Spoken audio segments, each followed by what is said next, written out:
دوستو، کیا آپ تصور کر سکتے ہیں کہ ایک طرف صرف 3000 لوگ ہیں اور سامنے 2 لاکھ کا لشکر ہے۔ عقل کہتی ہے کہ یہ خودکشی ہے، لیکن دوستو تاریخ کہتی ہے کہ یہ سیف اللہ کا معجزہ تھا۔ آج کی ویڈیو میں دیکھیں وہ جنگ جس نے دنیا کے بڑے بڑے جرنیلز کو حیران کر دیا۔ دوستو تاریخ اسلام میں بہت سی جنگیں لڑی گئی ہیں، بہت سی قربانیاں دی گئی ہیں، لیکن ایک جنگ ایسی تھی جہاں موت سامنے کھڑی مسکرا رہی تھی۔ ایک جنگ جہاں عقل دنگ رہ گئی اور تاریخ نے ایک ایسا معجزہ دکھایا جس کی مثال ملتی ہی نہیں ہے۔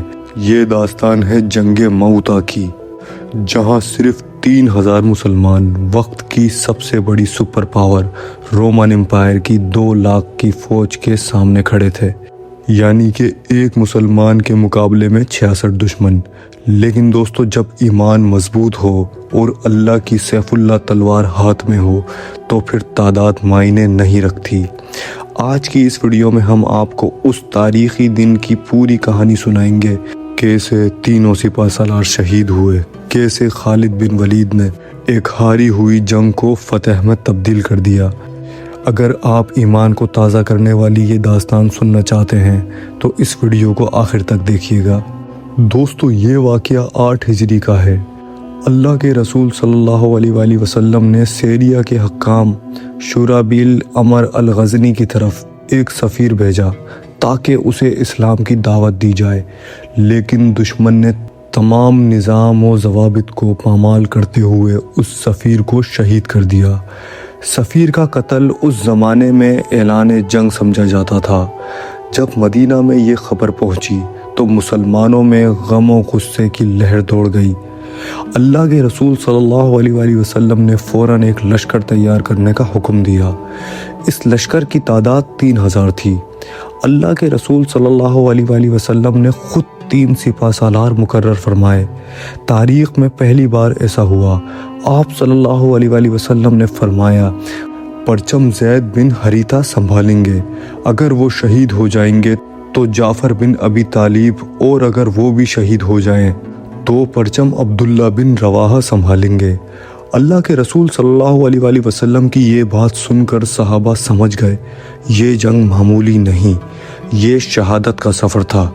مسلمان لشکر مدینہ سے نکل کر جب موتا جارڈن کے مقام پر پہنچے تو سامنے کا منظر دیکھ کر ان کے ہوش اڑ گئے۔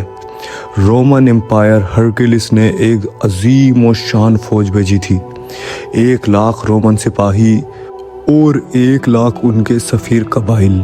کہاں 3000 اور کہاں 2 لاکھ، آسمان سے زمین تک دشمن ہی دشمن تھے۔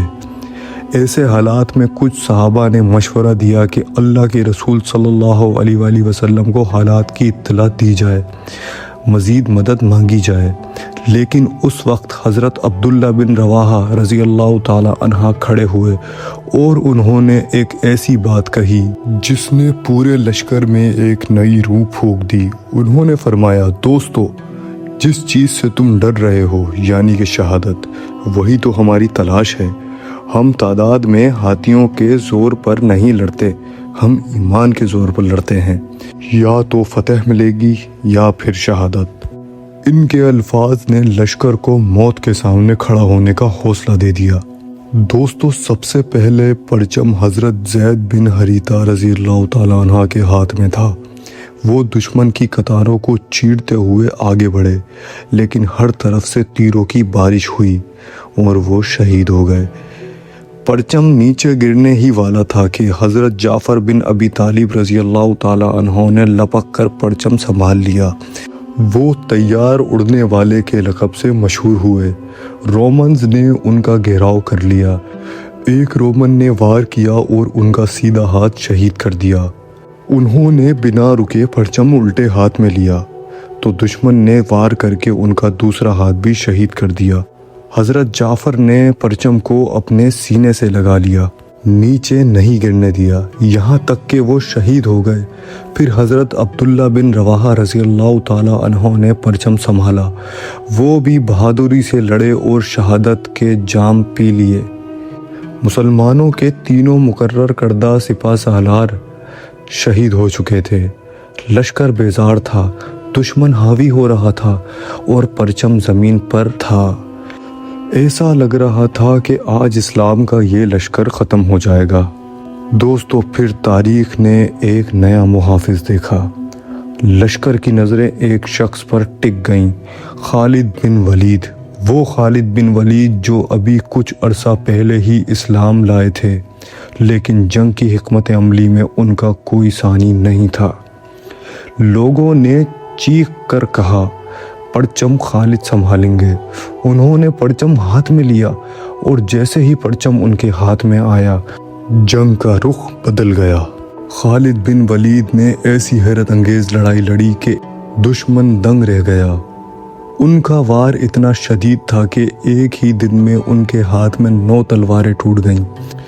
وہ دشمن کے گھیرے میں گھستے اور لاشوں کے ڈھیر لگا دیتے، لیکن خالد صرف بہادر نہیں، حکمت عملی کے بھی ماہر تھے۔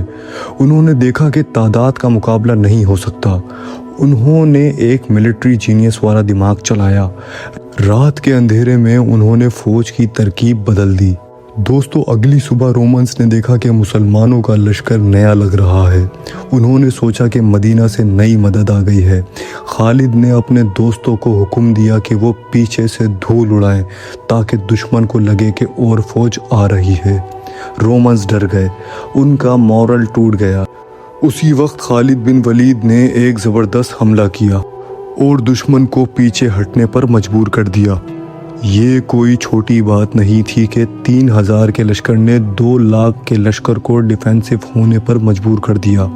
اس دن مسلمان فتح یاب ہوئے نہیں، یہ فتح سے بڑھ کر تھا۔ یہ ایک معجزہ تھا۔ خالد بن ولید اپنے لشکر کو محفوظ واپس مدینہ لے آئے۔ مدینہ میں اللہ کے رسول صلی اللہ علیہ وآلہ وسلم نے اپنے صحابہ کو اس جنگ کا حال سنا رہے تھے۔ جب انہوں نے حضرت خالد بن ولید کی بہادری کا ذکر کیا تو ان کی آنکھوں میں آنسو آ گئے اور انہوں نے فرمایا، اللہ کی تلواروں میں سے ایک تلوار سیف اللہ نے سنبھالا اور اللہ نے ان کے ہاتھ پر فتح دی۔ اس دن خالد بن ولید ہمیشہ کے لیے سیف اللہ بن گئے۔ ان کی یہ پہلی جنگ سپہ سالار کے طور پر، اور انہوں نے دکھا دیا کہ جب ایمان ہو تو موت بھی راستہ چھوڑ دیتی ہے۔ پیارے دوستو، خالد بن ولید کی زندگی ہمارے لیے ایک سبق ہے۔ حالات کتنے بھی مشکل کیوں نہ ہوں، اللہ پر بھروسہ اور حکمت عملی ہر مشکل کو آسان کر دیتی ہے۔ امید ہے حضرت خالد بن ولید کی یہ ایمان افروز واقعہ آپ کو پسند آیا ہو۔ اگر آپ مزید ایسے اسلامک تاریخی واقعات سننا چاہتے ہیں تو ہمارے چینل کو سبسکرائب کر لیں، اور دوستو اگر آپ ہماری حوصلہ افزائی کرنا چاہتے ہیں تو ویڈیو کو لائک اینڈ شیئر ضرور کیجیے گا۔ کمنٹ میں ضرور بتائیے گا کہ اس داستان نے آپ کے دل پر کیا اثر کیا۔ ملتے ہیں اگلی ویڈیو میں۔ اللہ حافظ۔